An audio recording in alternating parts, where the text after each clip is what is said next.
Hello, welcome to another episode of Compion. Hope everyone's had a good Christmas break and the run up to the New Year's not going too intense. Anyways, this week's theme has been on empathy. I wanted to explore a little bit around, I suppose, the limits of empathy. I felt that there's a bit of an incomplete sentence there where you're looking at understanding where people come from. What do you do with the understanding? Where's the limit of that? The goal here was to decide on where I stand with empathy. What's the limit with it? Or is it something that I should just engage with as much as reasonably possible? And the process by which I kind of explored that in this past week was to see the instances where I tried to understand people's intentions behind their actions and what would make someone act in a particular way and how that's affected my perception of them and their actions, and also my response to their actions as well. Whether that understanding really helped me to get a result from that situation that I wanted, or that I felt was beneficial for us both, at least. So, with that in mind, here's the poem. Enjoy.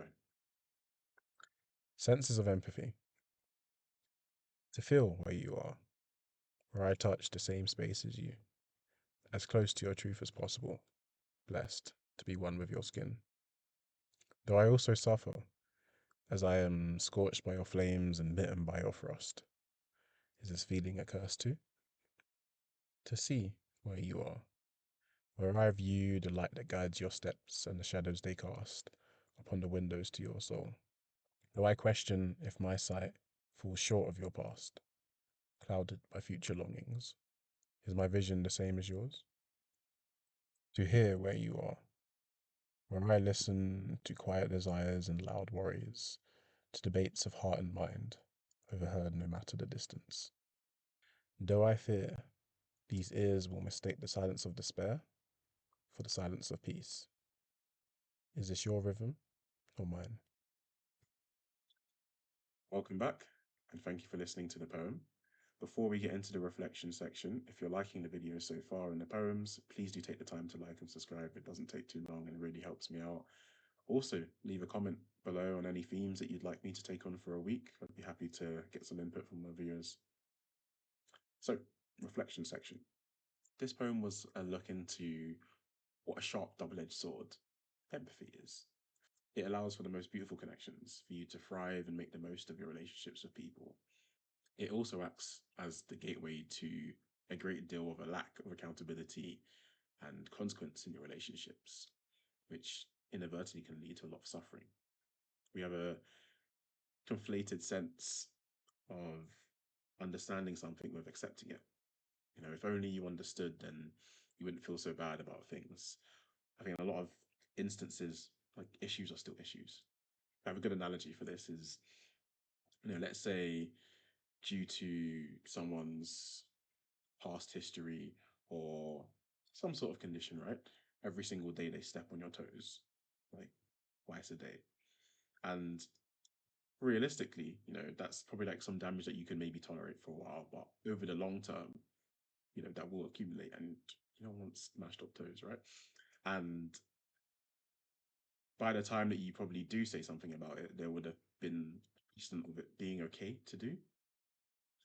But realistically, the entire time you've always wanted that person to stop stepping on your toes. And realistically, your understanding of the reasons behind why they do it doesn't change the fact that you would like them to stop doing it. So the kind of understanding of something and the acceptance of it, they can overlap, but there should still be an independent assessment of if this particular thing is okay, separate from the understanding of it.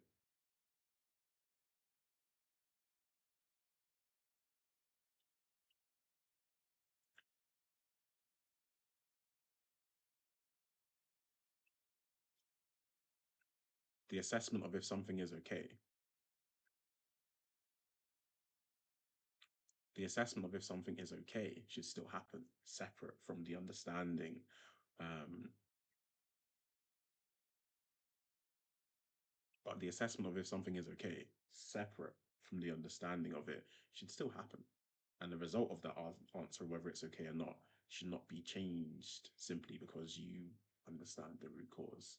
Change is still required in a lot of instances where there are issues and where there are problems, and you can sometimes be in the best position to deliver or what's it? That's what I'm looking for. Facilitate. That's what I'm looking for. You can be in the best position to either deliver or facilitate the change in an empathetic manner. You can be in the best position to get someone to listen to get that change to occur. But you can also be in a position to enable people to continue with actions that probably cause them and the people around them a lot of suffering.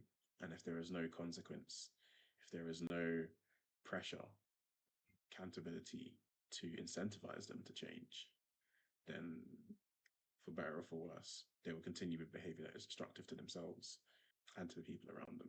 So the main phrase and takeaway from this week's of exploring empathy is wonderful as a tool, not a goal. Understanding, acceptance are not one and the same. Next week's theme will be on movement. I think I wanted to shift away from just specifically relational topics for a little bit. I'm sure we'll come back to them. I think the change aspect's a good theme that I'll touch on soon.